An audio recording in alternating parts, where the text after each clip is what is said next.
Okay, I'm gonna record in 4K. So this is what it starts with. Here's the blinkers. And we're gonna try to put on the new short steel blinkers, LED. Okay, I did see that there is 4 bolts that hold this up to there. And I realized you didn't need to take those 4 bolts off. Underneath is 3 Phillips screws, and that separates the housing from that so you can see the wires. So I just took the screws off. I haven't tried to pull this off yet. I'm assuming it just pops off. I only see 3 screws, so we'll give it a shot. Okay, no.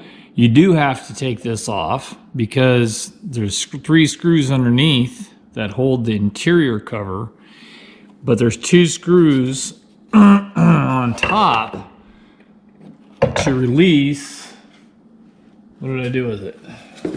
This is the interior cover. So there's 3 screws from the bottom, but then there's 2 screws from the top. So you do got to take that assembly down in order.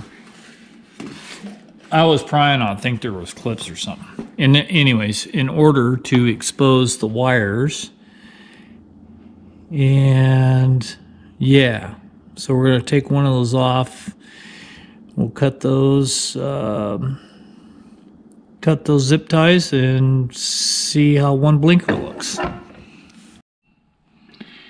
It was harder to cut the zip ties that held the wires in place than it was to take this thing off, because you're trying to be careful because you don't want to cut the wires. But anyways, once you cut the zip ties, then you can get all the slack you need to go ahead and take the stuff out and wire it up.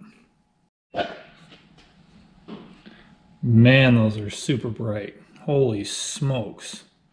So I did just the one, and I did check the wires. So coming from the bike, the wire is green and light blue. So I checked, and the green is ground, so blue must be power. And I went ahead and put quick connects on it, so if I ever want to go back to my standard ones, I can do that.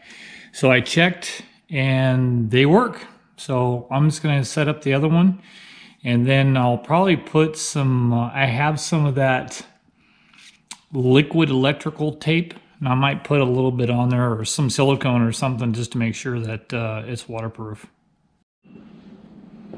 Now that I found out that the bike has hazards, there's a hazard button right here up on top. Anyways, turn the hazards on. I don't know if the camera does it any justice, but those things are bright. Holy smokes. So, first off, why did I do it? I don't know.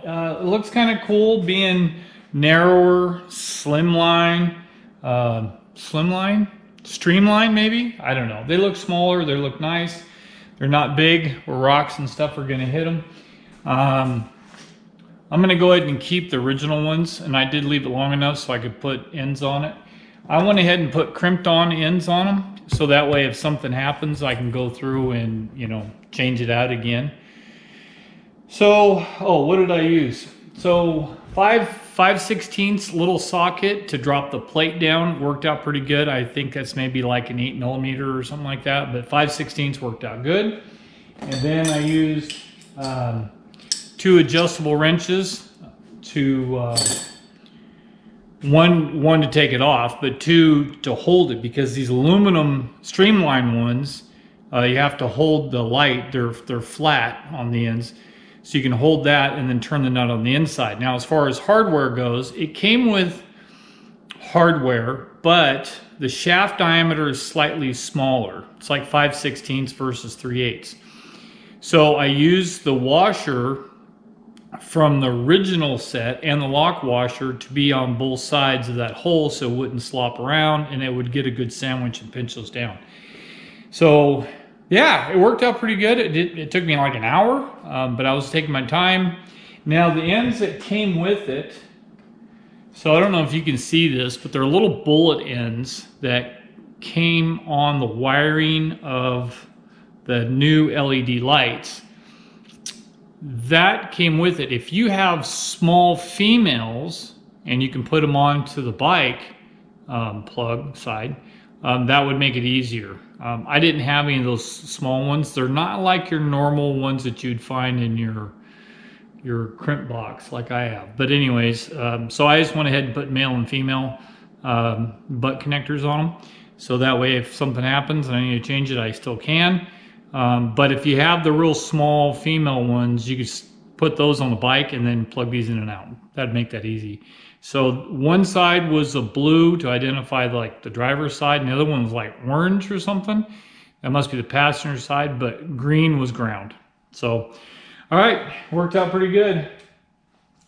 I kind of like it. Looks small, nice and bright. Yeah. Move on to the next one, I guess. Hey, listen, subscribe to this channel. Hit the like button if you like what I'm doing. And like I said, still moving forward, trying to get the Ibex 800 out in the springtime, getting it all set up. Already got the tent and got some other stuff. I'm getting more and more stuff. So hopefully this spring I'll have everything done and I can get enough miles. I think you got to change the oil between 500 and 600 miles.